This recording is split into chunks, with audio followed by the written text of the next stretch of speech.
Hi friends, welcome back to my mini blog. ಗುಡಿಯಿಂದ ಎಷ್ಟು ಸಮೀಪ ರೂಮ್ ಮಾಡಿದ್ವಿ ಅಂದರೆ ಡೋರ್ ತೆಗೆದ ತಕ್ಷಣ ಗುಡಿ ಕಾಣಿಸ್ಬೇಕು ಆ ಥರ ರೂಮ್ ಮಾಡಿದ್ವಿ ಫ್ರೆಂಡ್ಸ್ ನಾವು. ಇದು ನಂದು 2ನೇ ದಿನದ ಬ್ಲಾಗು ಮಂತ್ರಾಲಯದಲ್ಲಿ. ದರ್ಶನ ಮುಗಿಯಷ್ಟಿಗೆ ಅಂದರೆ ಹೊಟ್ಟೆ ಹಶ್ವಾಗಿತ್ತು. ಎಷ್ಟರ ಮಟ್ಟಿಗೆ ಹೊಟ್ಟೆ ಹಶ್ವಾಗಿತ್ತು ಅಂದ್ರೆ ಮಾತಾ ಬರಾಕತ್ತಿಲ್ಲ, ಅಷ್ಟು ಹಶ್ವಾಗಿತ್ತು. ಆ್ಯಂಡ್ ಹೊಟ್ಟೆ ತುಂಬಿದ ಮೇಲೆ ಕರಗಿಸ್ಬೇಕಲ್ಲ, ಹಿಂಗೆ ಕರಗಿಸೋದು.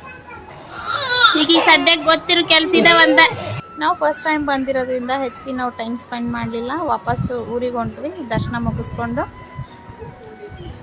ಸೊ ಇದರ ಫುಲ್ ಬ್ಲಾಗ್ ನಾನು ಯೂಟ್ಯೂಬ್ ಒಳಗೆ ಅಪ್ಲೋಡ್ ಮಾಡೀನಿ, ಚೆಕ್ ಮಾಡ್ಬೋದು. ನಿಮಗೆ ಹೆಚ್ಚಿಗೆ ಇನ್ಫಾರ್ಮೇಷನ್ ಸಿಗ್ತೈತಿ. ಇನ್ನೂ ಏನಾದರೂ ಡೌಟ್ಸ್ ಇದ್ದರೆ ಕಮೆಂಟ್ ಮಾಡಿರಿ, ಕಮೆಂಟಿಗೆ ನಾನು ರಿಪ್ಲೈ ಮಾಡ್ತೀನಿ ಅಂತ ಹೇಳ್ತಾ.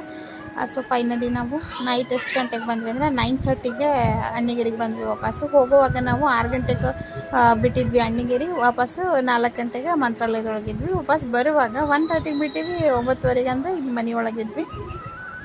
ಸೊ ಈ ಮಿನಿ ಬ್ಲಾಗ್ ನಿಮಗೆ ಹೆಂಗೆ ಅನ್ನಿಸ್ತು ಕಮೆಂಟ್ ಮಾಡಿರಿ. ಆಮೇಲೆ ಸಬ್ಸ್ಕ್ರೈಬ್ ಮಾಡಿಕೊಂಡು ವಿಡಿಯೋ ನೋಡಿರಿ. ಫೇಸ್ಬುಕ್ ಅಂತ ಇನ್ಸ್ಟಾಗ್ರಾಮ್ನಾಗ ಫಾಲೋ ಮಾಡಿರಿ ಅಂತ ಹೇಳ್ತಾ ಸಿಗ್ತೀನಿ ನೆಕ್ಸ್ಟ್ ಮಿನಿ ಬ್ಲಾಗಲ್ಲಿ. Thank you, bye bye.